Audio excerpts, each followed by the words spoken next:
What up, guys? How we doing today? Welcome.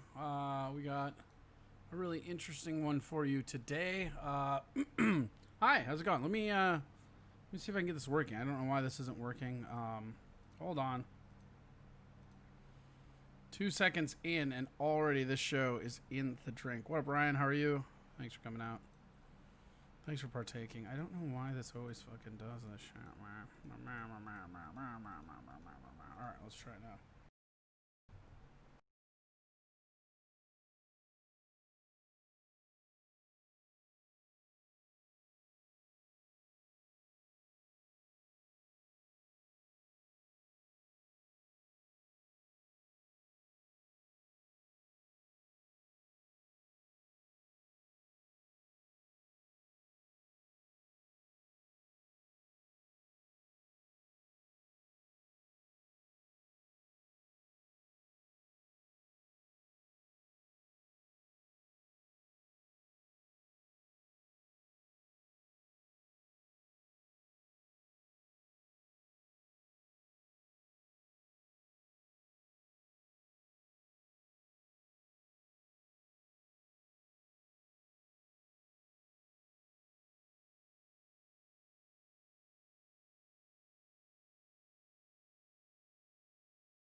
Oh, there you go. Hi, how's it going? I'm an idiot. Hi. What's up? I had a lens flare in there. I'm a fucking dumbass. So, all right, there we go. Everybody's fine. Here we go. Here we go. Hi, how's it going? Hello. Oh, hi. Hi. Hello. How are you? Welcome. Hi. All right, we got a good one. Let me. There we go. We're gonna save this way. It's gonna be this one.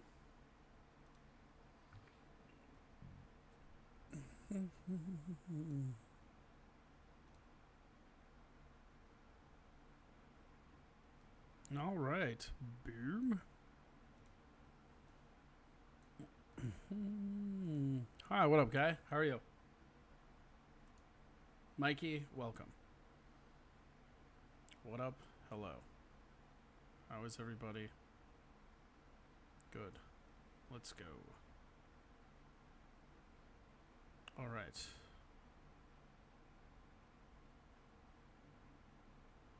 Tom's here. Why can't you hear who? You can hear me. What are you talking about? Don't do that shit to me. What are you talking about? Why can't you hear who? What are you talking about? Muted? I'm muted? No, I am not. Stop it. Oh, God, I'm deaf. Yeah, that's fine. Good. Go deaf. That's on you, bro. All right, here we go. Where is he? He's right there. And boom. Let's call him right off.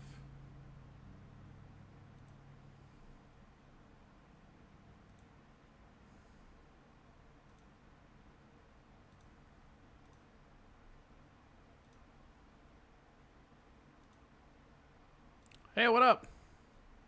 How are you? Yeah, right.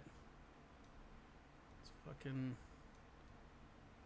crazy out there. Hold on, we're just fixing that up. There we go. Hi, how's it going, buddy? Man. First off, thanks for doing the show. Welcome to TwitchTok. My name's Cram. Tell the people who you are. Identify them. Tell them a little bit about yourself. You're talking to me, right? Yep. You're the person I'm talking to. I am Amaru. I'm a stand-up comic, filmmaker of over probably about 25 years in business, but 20 as a comic, and somewhat activist. I'm a militant guy, so I've always been because I've been the big black guy my whole life. So Yeah. uh, this shit really affects me because I'm a father and grandfather. So. Do you feel like it affects you more now with kids and like grandkids? Like, do you feel like if it was just you, some of the stuff going on, you wouldn't really feel as affected? Oh, absolutely not, because uh, maybe the level but the level wouldn't be not that low, lower than what it is now, because the fact of the matter is everything that's happening still affects me. Sure. I'm I fit the description. When there's a call that's going out by somebody that did something that and they describe a black person, I fit that description. The Sure. big black guy, that's me. So uh, every day to to have a feeling to go out to be able to go out one time, one day in my 46 years and not have my blood pressure go up because I'm going in a car. I'm driving in a car is an experience I've never had in my life. To have that experience just one time, that shit would be so dope. That would be so dope. And I don't have I don't have felonies. I don't have a misdemeanor, and I don't even have points on my ticket. And that shit happens.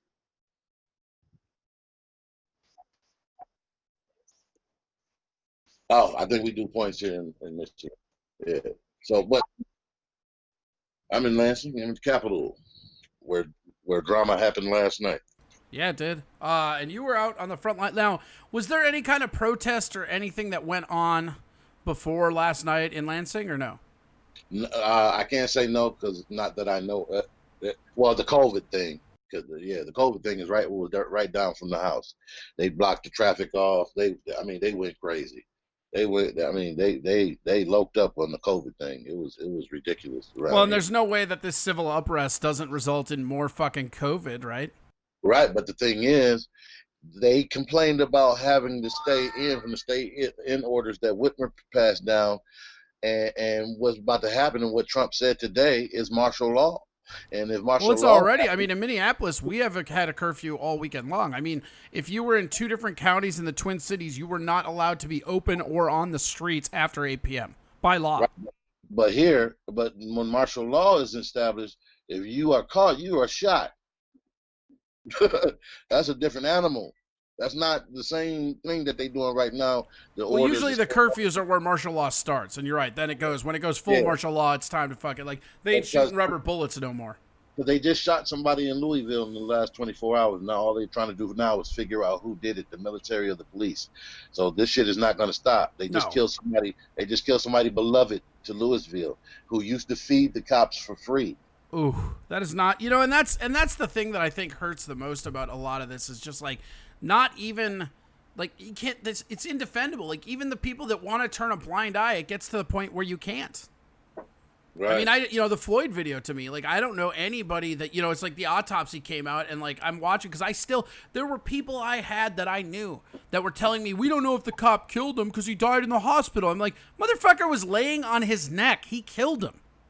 Well, the autopsy says that he suffocated. He Right. suffocated. Trachea broke and then, yeah, from compressed neck. I mean, that's like, and that's good that that's now going to be gone. But I just, like, you and I were talking about this earlier today.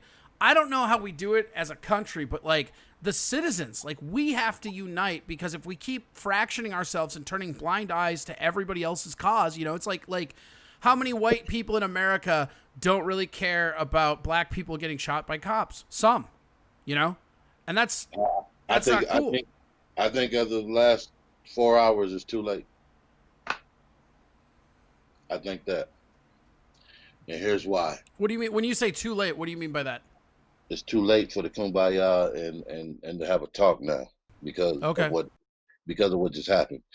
And Trump just called black people terrorists, man, and the community's talking. So I just heard some stuff about in Miami right now that they taking out anybody that's a Trump supporter, and I don't mean taking them out to dinner either. So I think it's too late.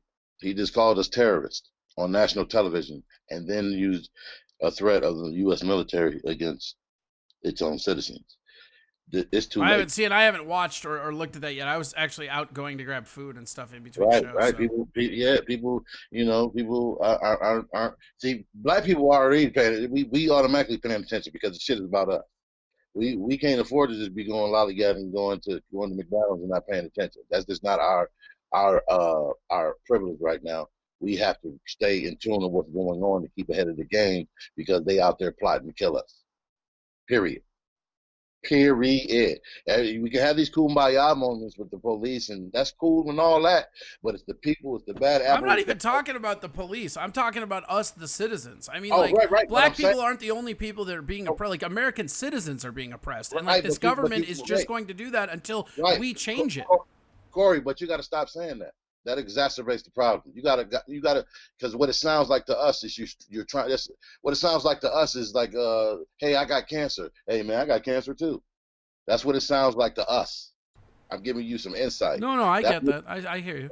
Yeah, that's what it sounds like to us, is you're trying to group everything together and not acknowledge the fact that we have a separate gripe with the government that's not being dealt with. Everybody could join along, right? And yeah, everybody got their own issues. We can help with that too, because we can feel what you're talking about. But first, America got to deal with this black issue, period.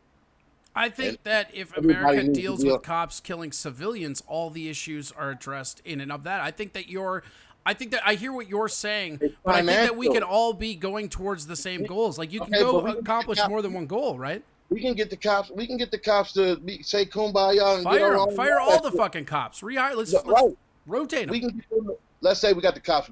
They cool. We got them. They go through new training, whatever the case may be. We still have an economic imbalance. Agreed with that. Yeah. Period.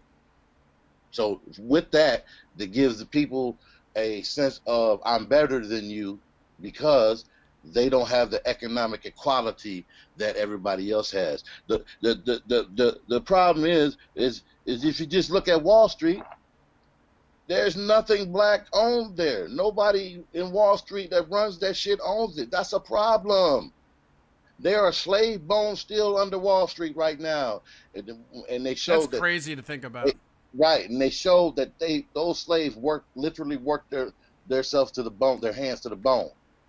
So what do you think? What do you think is the answer? Like, if we had Amaru gets to make the calls from now on, like, how would you fix this? Like, what do we do going forward? I don't know what the solution is. First of all, it wouldn't just be Amaru makes the call. It would be the community with me, assessing what we need, this, that, and the third. I would say, just like Little Italy, Little China, whoever, the black community polices its own community. And if they go out of the community and do some shit, just like the military, slap them on the wrist and then send the ass home, we'll take care of it. And it'll never happen again. Just like other communities get to do. The government should be the same way. Well, that's what the states were supposed to be originally. They were supposed to be communities. Yeah. Explain that to the people. Well, like, so when the government was first formed, your federal government was just supposed to step in when the state government was fucking up. And the state government was supposed to be your community. It was supposed to be your local representatives. Right. I mean, like, I don't know. Like, everything got so changed and perversed as our democracy slid into this weird oligarchy that it's in now. And I just think, if we just take out the leaders, like, not like kill them or anything, but replace them, I think a lot of the stuff that's in is the institutionalism and these old people that have been in here forever with their jobs. We give man too much power. That's Agreed. 100%. Less government, man. I've been preaching it for years. We give men, and we're imperfect.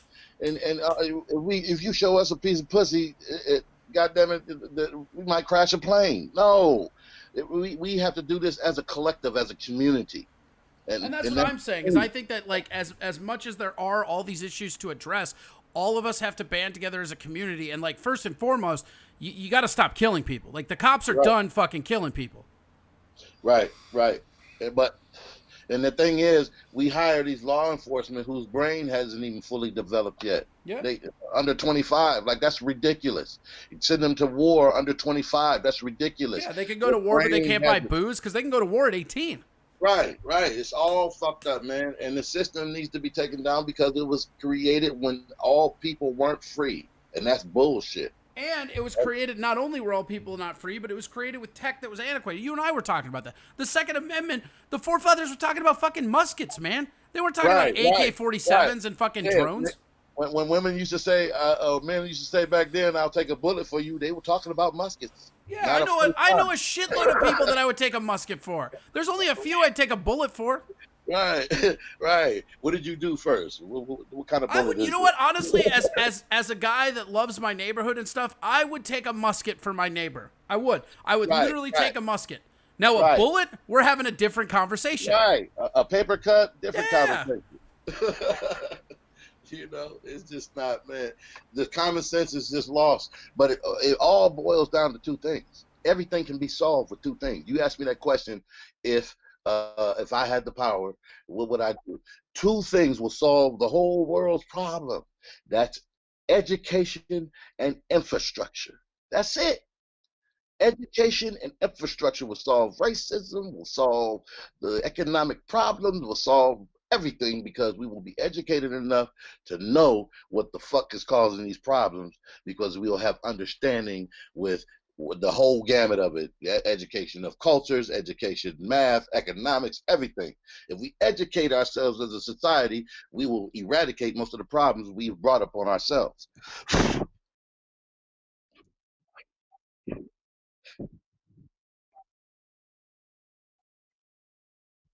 I think that like this Kroll guy, like why the fuck is this president of the police union still employed? This dude was busted 3 times giving warrior training, which he's not allowed to do. Well, tell you what? How many years was he on the force? I don't know. I really don't like the guy that much. You talking about the dude that killed George, right? Yeah.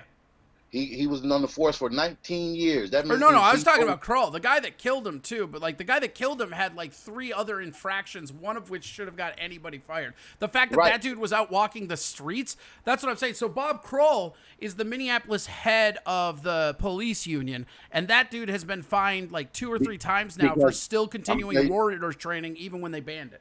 I'm gonna tell you why, because he knows where the bodies are buried. Yeah, I mean I don't doubt that. I mean that's what that shit is. Have you ever seen Street Kings with Forrest Whitaker and? Yeah, dude, that movie rules.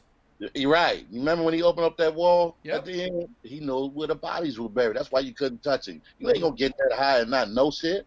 I think Trump got some yellow folders, yellow envelopes on some Republicans. I think that's. Oh yeah, he has yellow envelope. The thing about Trump that's interesting, again, I don't like him. I didn't vote for him. Like it's not about that. What I'm saying, what's interesting about Trump is that he's a corrupt guy that's coming from a different system of corruption. So he has these yellow folders on everybody, but people can't really do much to him because he's Wall Street corruption. They've geared their entire life for DC corruption.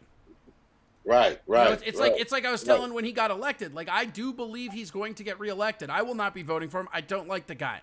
But the thing is that this dude's a celebrity, and the rules of engagement are different now. It's like Howard Stern. How many people would listen to Howard Stern even though they hated him? Like any other politician on the planet would have been buried by grab her by the pussy. But because Trump is a celebrity, he goes forward in that shit. And what's really interesting is like the Republicans and the Democrats, I honestly believe that's why all this impeachment shit happens. Everything keeps focusing around Ukraine for both sides. And you know that like they can't dig up the bodies because there's bodies from both sides there. Meanwhile, Trump is like, I'll fucking dig up these bodies. I don't, you know, that's one thing that I think is interesting to talk about. Like somebody like Jeffrey Epstein. If Trump's not elected, Jeffrey Epstein is not only still alive, but he's out free. They only arrested him because they were trying to get to Trump. Right. Like he actually had been, dude, and in Epstein's case specifically, that motherfucker had been to court, and it was covered up by somebody really high up, and then Bill Clinton's on his fucking Lolita list. He could have took down the whole nation before COVID.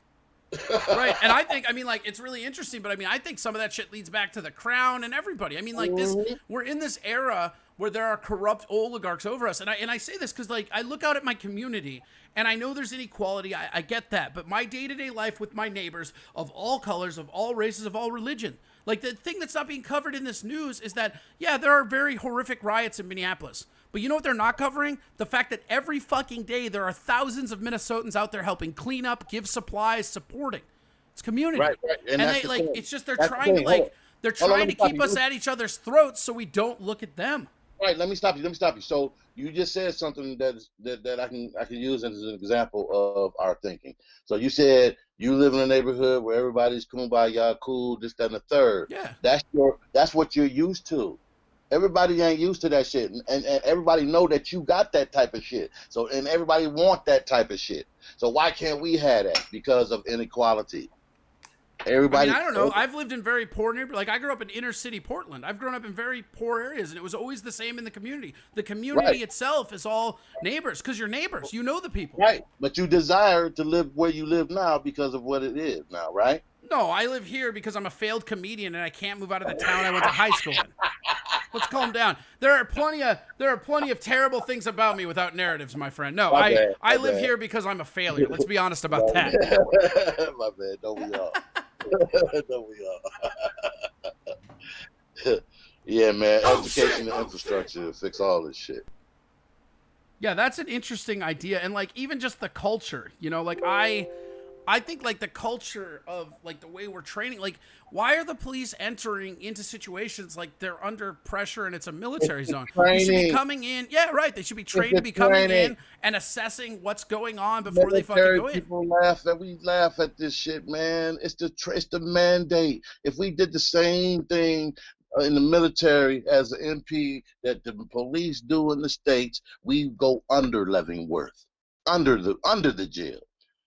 Under that, because you can start an international incident. So it's the training, it's the mandate. Yeah, it's the culture. You don't kill people, God damn it, you don't kill them because it's the training. The training, just like they did an interview and was talking about the Secret Service. You know why you don't hear anything about it? Any accidental Secret Service shooting? Because they hire the perfect motherfuckers. Yeah. Well, and even look at Washington. The moment Washington was getting lit last night, all the live streams go dead. That's why you don't hear about the Secret Service. Right. So you need the same type of police. It's that simple. If you don't pass, if you shoot at somebody and it was a squirrel, give me your gun, please. You know what I mean? I'm telling you, man. Fire every police officer. Rehire all of them. I'm in. When I was in the Army, we had a dude who was so scared. We were doing grenade training. This dude was so scared. He looked like olive oil, male olive oil. This cat, it was time to throw the grenade. So it's you and the instructor. This dude, there's a brick wall in front of you. You're supposed to pull the pin, throw the grenade as far as you can. This dude was so scared. He pulled the pin, drops the grenade in front of them. The instructor grabs him, and he throws their body away from the grenade, and boom! And he was like, "Give me your other grenade." You're done. You're done. You're done. You're done. Like that. That's the people. One dude had an asthma attack. They was like, "How the fuck did you get in here?" The recruiter. Yeah, that recruiter's getting in trouble. There's no standard. They just need bodies that will listen and do what the fuck they say without being questioned and go out there and do their bidding. And that's terrible. Yeah. That's terrible. I mean, it's just. And when so what happens? Like, what do you think's happening next? Like, when do you think these things die down? I told you it's gonna die down when they call the angry to the table and say, "What do you want?" and they actually give it to them. That's the only way. That's the only way. These kids are punching holes in the walls for generations of us. For us that can't do it. For us that have to sit home and make sure the bills get paid, so when they come home they got somewhere to come back to. And until they call them to the table and say, hey. And so yesterday what I was doing during the interviews, I was calling them to task. I was asking the young people, what do you want? And most of them couldn't tell me. And I was guilty of that too a few years ago because I was in a conversation. I don't know if you know Davin Rosenblatt. Yeah, I know who he is. Right. So me and Davin, we used to have this thing called the United Nations Comedy Tour. We tried to put together a long time ago with Chad Daniels and a few others. Sure. And so he was the Jew, I was the black guy, yada yada yada. And we got in a debate on Facebook, which I try to do. And I broke him down one day. He just asked me straight out. He was like, "Yo, okay, Amaru." He was like, "Okay, Ru, what do you want?" And I couldn't answer the fucking question. Nobody can, right? And that's how they get you. That's how they fucking get you. I've never gotten to that point. I had never gotten to that point in a discussion. Right. You know so now that's just like a woman asking for a great man, a great husband. Have you prepared yourself to receive that great man, a great husband? Nope.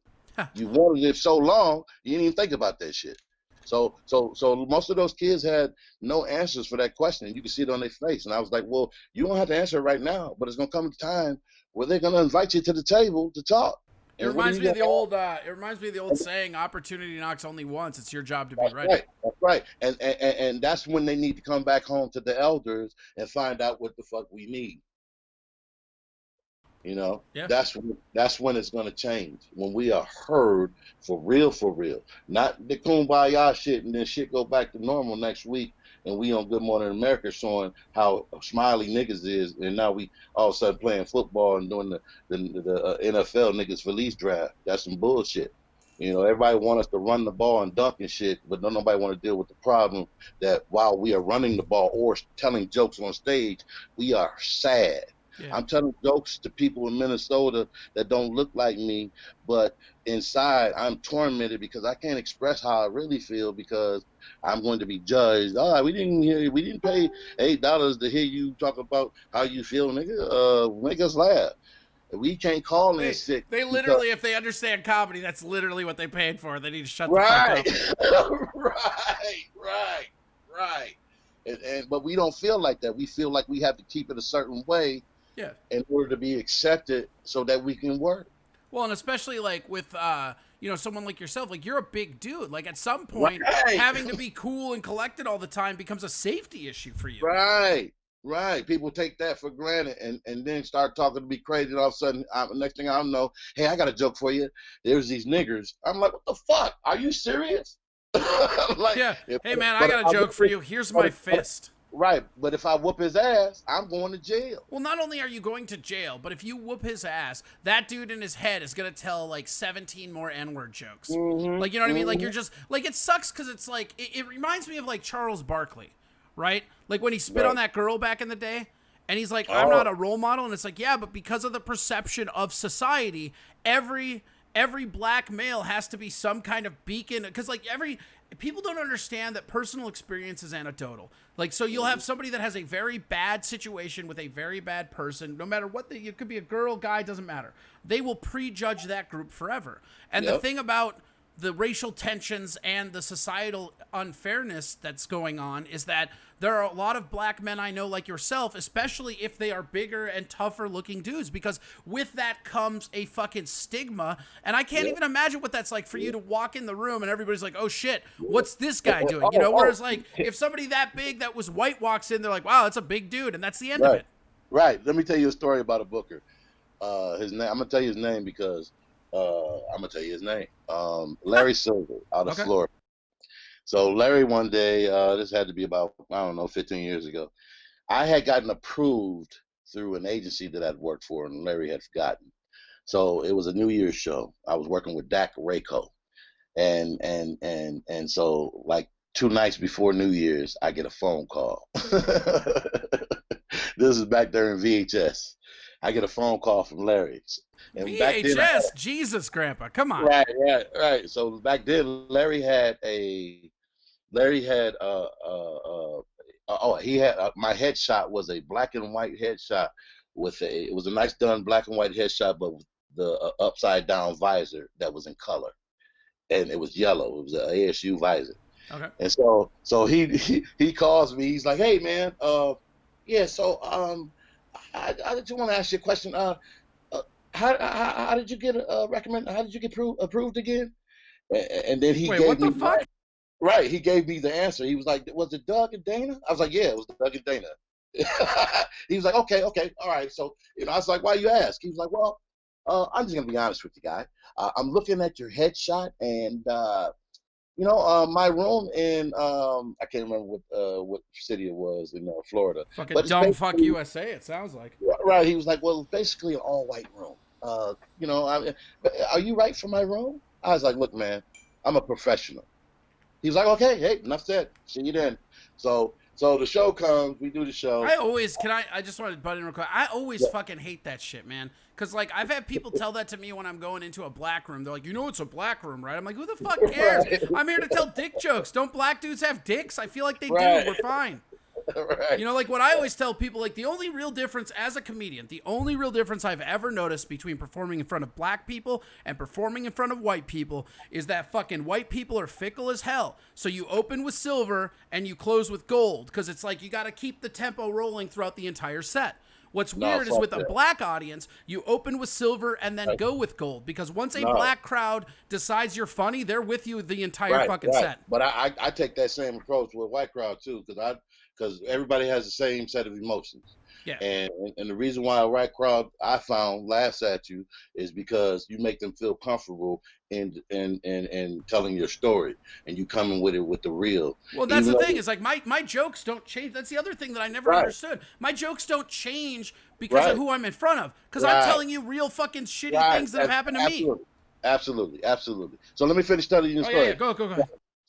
So I do the show, and right after the show, I'm selling T-shirts, and Dak Rako, the headliner, comes up to me and he says, "Hey man, I just want to say that was a breath of fresh air. Great job." Larry comes to me, he say, "Hey man, I apologize." He apologized to me, say, "Hey man, I apologize." He say, "Hey, I had a black comic coming here 2 weeks ago and went off BET on me in Def Jam." I was like, "You fucking asshole." Did you And then find out who wanted it was? I would love to see that set and know that as fucking like, you know Man, what I mean? Like just know like this dude's talking about that motherfucker. right. But I don't. It was like 15 years ago. I didn't bother to ask Sure, who sure, it sure. was. You know, I was just happy to have the gig, man. You know, but shit like that made me know that I have to watch my shit dealing with this white guy because he's scared that I'm not a professional. Right. But that's kind of fucked up too. Right. Because But like it's just nobody it's just there, like you even like he even told you the way that you were vetted. Clearly you have a right, vetting system. Trust it and right, shut the fuck up. right. But at least he was honest. Yeah, you gotta respect the Yeah, honesty I for gotta sure. respect that. That motherfucker was honest with me, man. I can't. That's why I said his name, man. He was honest with it. You know, he let his racism show. He was like, "Look here, I've been putting on my racism cap, and At and least he owns it. Like that's the thing that bothers me. Like I get mad like when I'm online and I'll say something and then somebody will be like, "That's racist," and I'm like, "Yeah, everybody's racist." I believe that. I believe that mm-hmm, we have to constantly challenge our own constructs mm-hmm, of life because yep, we're all racist. And like yep, this idea that oh, being racist or not being racist, like just because you're racist doesn't mean you're a bad person.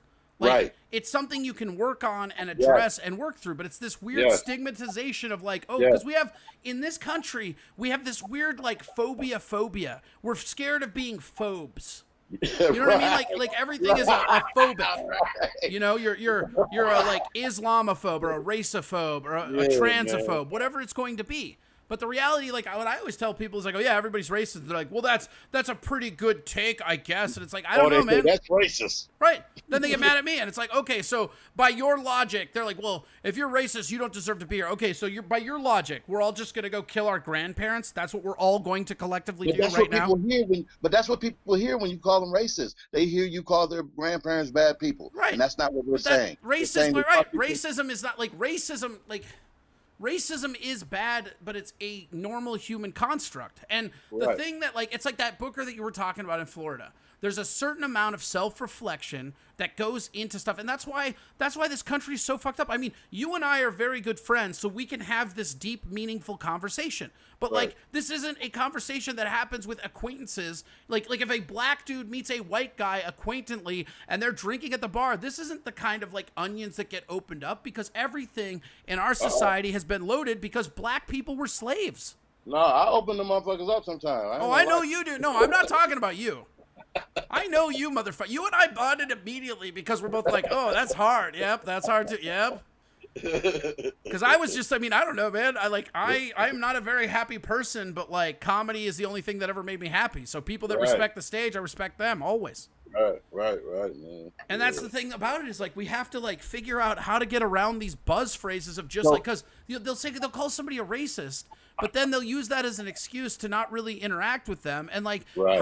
how are we going to change Because if we have to- don't teach people? They have to look in the mirror now. Right. It's hard to accept some shit, some shit. Can you imagine thinking about grandpa and great grandpa what they used to do and shit? Like, damn, No, fuck no. I don't want to think about that. I'm playing Mario and getting high. Fuck that. I understand that. I understand that. But you got to acknowledge that shit so that we can move the fuck on and we can tell you some more shit that happened so we can move the fuck yeah. on and then, I you know, agree with that. and then now that you have an understanding and education, now the shit that we do moving forward won't be because you're gonna have some kind of understanding. Will you revert sometimes and backtrack? Yeah, Of we'll course, catch you. everybody Hey, will. don't do that. But yeah, this is how we bam, bam, bam, and then we can, then we can kumbaya. But we can't keep putting band-aids on this shit. And this band-aid done No, hemorrhage. man, you and I are coming at it from two completely different angles, but I'm saying rip it off. It's not working. All of it. Like, Right. let's So you take got it the down power. and let's. You got the power. What are you going? What would you do? If I were in control right now, I would first and foremost, I would take the government and reduce it by like a third. It is my belief that most infrastructure in the government isn't really needed now with computers, and it was written in before the times of computers. The Reduce it less to what? people we have interacting, the more the community can rule themselves. And I think at the course of it, like the small boroughs, the communities and stuff, like they know, like communities know better how to bring justice and just life and thriving to their own area. Nobody understands other people's area. And I honestly think that's a big part of the problems in America right now, too, is that it just seems like we're 7 different countries from an ideology base. And I can't tell you what's right for Georgia. I don't think Georgia people can tell what's right for Minnesota. I don't think that's possible. Unfortunately, we need that Andy Griffith Town type shit. Yeah, where's Mayberry FD, motherfucker? Let's do it. You know what I'm saying? We need that type of shit, man. Right. And just like you said, they know what Ed be doing and how he be fucking up and why he fucking up. Right. Make that motherfucker go paint that house over there. And he'll calm the fuck down for a couple months. One of the things I think, like, and I think you were getting at it too, is I think education and experience. I mean, if I could grab, like, if we could take and let's say we go after the military sector, we cut all the budget of the government, let's say 10%. The money we're getting from the military sector is so much more money than we can even deal with. We can fund schooling, healthcare, everything. It wouldn't matter. But what I would do if I had complete control is I would put it in a fund for traveling, and I would almost make it mandatory for people to travel somewhere else at least once every 2 years. Oh, that's dope. That's dope. Because the only way I believe, I mean, I've traveled all over the place. I have an album coming out that I recorded in Iceland. This last year I went to Morocco and Egypt. I mean, like, the only way I believe that you can have any kind of perspective is to go out there and experience things. And if you had ever experienced things, you can't really talk to it from an expertise level. So I think so to add on to that, I think after you graduate from high school, that's what you got to do for 4 years. Right. You know how like some countries do mandatory military service, mandatory vacation, like the Amish's week that they go into the like normal whatever. Right. You should do this first. You should go for 4 years and see the world and see what the world is about. And then you come on back home. Then you can go be a police officer or go be, something. I also think we need to go back to where cops have to live in the county they're protecting. I like that too. Like that's something that we always used to have. We always used to have that, and then they got away from that. And I don't think we need cops. I don't think we need cops. I think we need community because it's another education that needs to be happen. What is the origin of police? Slave patrol. They even have the same fucking badge from back when they used to capture us as slaves. That's the dog whistle, man, and we know that. And we know white people know that, and that's what pisses us off. J. Edgar Hoover. Why the fuck is the FBI building still called the name after the person who put the person that they keep quoting when they want to control us on the fucking terrorist watch list? We know that, and we know white people know that. Yeah. Why the fuck is that happening? That shit got to change. Yeah, I agree with that, and I think rotating it down and I think society needs some kind of law enforcement, but I don't think it has to be police. Right. Like, I mean, I think we could have like community security or privatize it. Fucking privatize it. Done. And they can report to the national, whatever security. Just like you ever seen the movie Cuss? No. It was Christian Slater. Go check it out. I don't really like Christian Slater that much, but I'll look it's when he was young, community policing. And that's what that movie was about. It was great. It was great. You'll like it. You'll like it. Cuffs? Cuffs. Kuffs. In. Not to be confused with that Canine, which is just with a dog, right? Right. Turner and Hooch. Yeah, no, this is Cuffs. It's back in. It's probably one of his first movies, actually. Okay. Yeah, it's pretty good, but it's something along that community policing thing. Okay, I like that. I mean, that's the thing. It's like I think that it's not unreasonable to say that police as a construct has failed the people. I don't think that's unreasonable. Right, but see, and then people will say, "Well, they burning down the businesses." How many of those businesses are owned by black people? A few in Minneapolis, but I'll tell you this: once the black business owners started putting black-owned businesses, they stopped getting burnt down, and that was pretty funny to me. I was like, "Yeah, right." But see, and then the thing is, though, even then, so they say, they bring them to the table. What do you want? Okay, well, we want a grocery store in our community, this, that, and the third, but the manager got to be black. Sure. The man, if we don't win the battle over not having police in our area, the police chief got to be black, and the person underneath them got to be black. And that's what it's like in other neighborhoods. They got a Asian police, or whatever. See, and that's where I like just having the police have to live in that community, though, because There I you feel go. like that just takes care of the issue. Or that. Because like if it's like, if you're downtown Minneapolis over by Hiawatha where that police precinct was burned, and you're a white dude that's a cop, but you were born and raised in that neighborhood, you still know and understand your community. Right. Yeah, I agree. I could concede to that. So if they're not black, they got to live in that neighborhood. Right. I can dig. Right. I did that. I can dig that. Yeah, Margaret just put in the chat room, Gangs of New York is a great movie to illustrate any groups can be pitted against each other for money and profit. Yeah. I mean, that's right. Exactly about it. Yeah. I agree. And the funny thing is, we depict in film and television the vision of what we understand to be the great life, but we can't emulate that shit to save our fucking life. Man. I think that's the allure of comedy for all comedians. I mean, stand-up comedy is the most honest you're allowed to be as a human being. Right. It's just, it amazes me. I'm like, we got the answer in this movie right here. I saw 2012. That shit had all the answers. What the fuck? What are we? We came up with the answers a long time ago. Some shit we got wrong with us. Right. But we I guess we too close to it. I don't know, man. I think somebody said something like, "What if God is playing with an Etch-a-Sketch?" I'm like, he dropped that motherfucker. Oh, dude, if he's playing with an Etch-a-Sketch, he kicked it for 2020. Right. I mean, that motherfucker, right. Because that's the other thing too, is like we got Trump in office, which makes I don't enjoy that, and then we got the fucking coronavirus, and now we got. Don't forget about the monkeys who stole the virus. Don't forget about them. Dude, nobody's even talking about those monkeys in India. So this is a story that nobody's talking about. No, I know about this. There are monkeys in India that... Hello?